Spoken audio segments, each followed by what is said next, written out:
T time. نحمده ونصلي ونسلم على رسوله الكريم. بسم الله الرحمن الرحیم. السلام علیکم ورحمۃ اللہ وبرکاتہ. اللہ رب العزت کی نشانیوں میں سے ہے وَمِنْ آیَاتِهِ أَنْ خَلَقَ لَكُمْ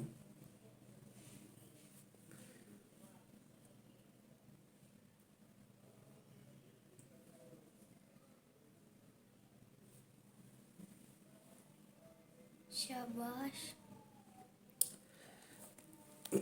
وَمِنْ آیَاتِهِ أَنْ خَلَقَكُمْ مِنْ تُرَابٍ. اللہ رب العزت کی نشانیوں میں سے ہے کہ ہم نے تم کو مٹی سے پیدا کیا ہے. اَكَفَرْتَ بِالَّذِي خَلَقَكَ مِنْ تُرَابٍ. تو کیا انکار کرتا ہے اس پاک ذات کے ساتھ جس نے تجھ کو اول مٹی سے پیدا کیا. وَهُوَ الَّذِي خَلَقَكُم مِّن طِينٍ. اور وہ ایسا ہے جس نے تم کو مٹی سے بنایا. وَلَقَدْ خَلَقْنَا الْإِنسَانَ مِن سُلَالَةٍ مِّن طِينٍ. اور اللہ فرما رہے ہیں ہم نے انسان کو مٹی کے خلاصہ سے بنایا. إِنَّا خَلَقْنَاهُم مِّن طِينٍ لَازِبٍ. ہم نے ان لوگوں کو چپکتی مٹی سے پیدا کیا. خلق الانسان من صلصال کالفخار. اسی نے انسان کی اصل یعنی آدم علیہ السلام کو ایسی مٹی سے جو ٹھیکرے کی طرح بجتی تھی پیدا کیا. وَلَقَدْ خَلَقْنَا الْإِنسَانَ مِنْ صَلْصَالٍ مِّنْ حَمَإٍ مَّسْنُونٍ. اور ہم نے انسان کو بجتی ہوئی مٹی سے پیدا کیا جو کہ سڑے ہوئے گھارے کی بنی ہوئی تھی. اللہ اکبر کبیرہ. افرأیتم ما تمنون اانتم تخلقونہ ام نحن الخالقون. اللہ رب العزت فرما رہے ہیں کہ کیا تمہارے آپس میں ملنے سے جب تم ملتے ہو تو تم آدمی بناتے ہو یا ہم بنانے والے ہیں. هو الذی یصورکم فی الارحام کیف یشاء. وہ ایسی پاک ذات ہے جو شکل و صورت بناتا ہے رحم کے اندر جس طرح چاہتا ہے. رحموں کے اندر اللہ رب العزت کیسی بہترین صورت بناتے ہیں. وَلَقَدْ خَلَقْنَاكُمْ ثُمَّ صَوَّرْنَاكُمْ. ہم نے ہی تم کو پیدا کیا پھر ہم نے ہی صورت بنائی تمہاری. وَأَنَّهُ خَلَقَ الزَّوْجَيْنِ الذَّكَرَ وَالْأُنثَى. اور یہ کہ وہی دونوں قسم یعنی نر اور مادہ کو بناتا ہے اس نطفہ سے. من نطفۃ اذا تمنی. جب وہ رحم میں ڈالا جاتا ہے. یصورکم فی الارحام کیف یشاء. تمہیں جیسے وہ چاہتا ہے وہ شکل و صورت بناتا ہے ارحام میں جس طرح اللہ رب العزت چاہتے ہیں. ثم سواہ ونفخ فیہ من روحہ. پھر اس کے اعضاء درست کیے اور اس میں اپنی روح پھونکی اور حاصل کیا ہے اس سارے سیٹ اپ کا جس میں ارحام سے وہ بطون تک پہنچے. پھر اللہ رب العزت نے شکل و صورت بنائی پھر اس میں روح پھونکی تو حاصل کیا ہوا لقد خلقنا الانسان فی احسن تقویم. کہ ہم نے انسان کو بہت خوبصورت سانچے میں ڈالا ہے. اللہ رب العزت نے ہمیں بہت خوبصورت بھی بنایا ہر طرح کی نعمتوں سے بھی نوازا. اب اس کا شکر کیا ہے ہم اللہ رب العزت کی نافرمانی چھوڑ دیں اللہ رب العزت کی فرما برداری والے اعمال کو اپنا لیں رب تعالیٰ کو راضی کر لیں. جس بندے نے رب کو راضی کر لیا وہ کامیاب ہو گیا دنیا میں بھی کامیاب ہو گیا اور آخرت کی ہمیشہ ہمیشہ کی زندگی میں بھی کامیاب ہو گیا.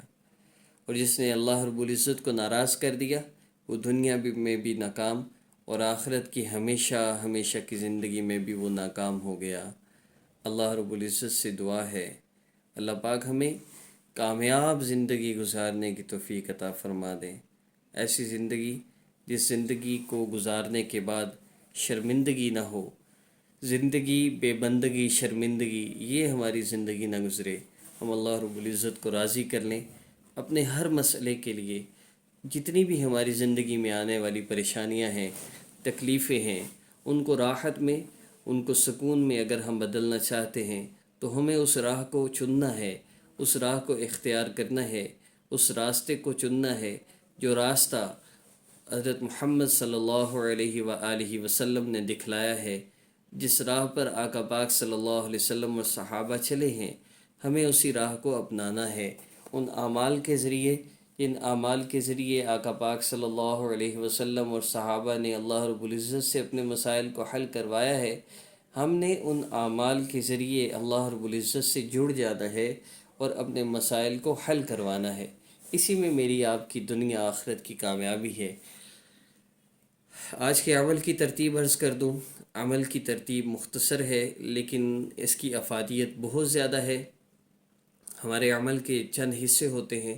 پہلے حصے میں اللہ رب العزت کی عظمت اور بڑائی جو بیان کی جاتی ہے اس کو سننا ہوتا ہے. اس کے بعد 2 رکعت نفل پہلے پڑھ لیے ہوں تو ٹھیک ہے، ورنہ اس کے بعد 2 رکعت نفل حاجت کی نیت سے پڑھنے ہوتے ہیں. تیسرا کام ہے نفل پڑھنے کے بعد درود پاک پڑھنا کم از کم 3 دفعہ، زیادہ کی کوئی حد نہیں. چوتھا کام اللہ رب العزت کے اسم مبارک، کسی بھی اسم مبارک کا جو ہم وظیفہ بتاتے ہیں اس کا ذکر کرنا ہوتا ہے.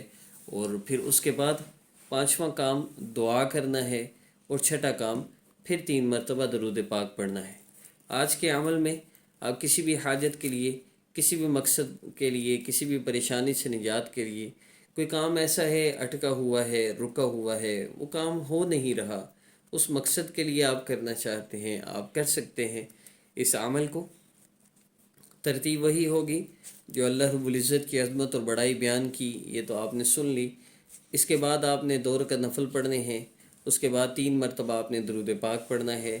اور اس کے بعد آپ نے اللہ رب العزت کے اسم مبارک یا واحد یا اللہ، یا واحد یا اللہ، یا واحد یا اللہ، اللہ رب العزت کے اسم مبارک یا واحد یا اللہ کا آپ نے ذکر کرنا ہے.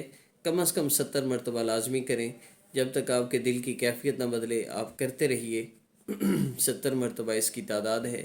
عمل کی مدت مسئلہ حل ہونے تک ہے. کوئی بھی آپ کا مسئلہ ہے آپ اس کے لیے عمل کیجیے اور اللہ رب العزت سے دعا کیجیے.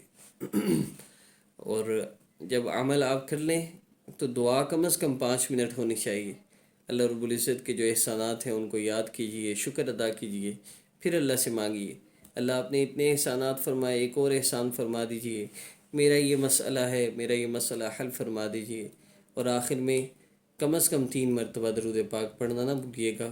اور اس ویڈیو کو لائک کریں، شیئر کریں، کمنٹس کریں اور سبسکرائب کریں. سبسکرائب کرنے والی بیل آئیکن کی گھنٹی کو پریس کریں اور جون سا بھی مسئلہ ہو کمنٹس میں ضرور بتائیں. آمین.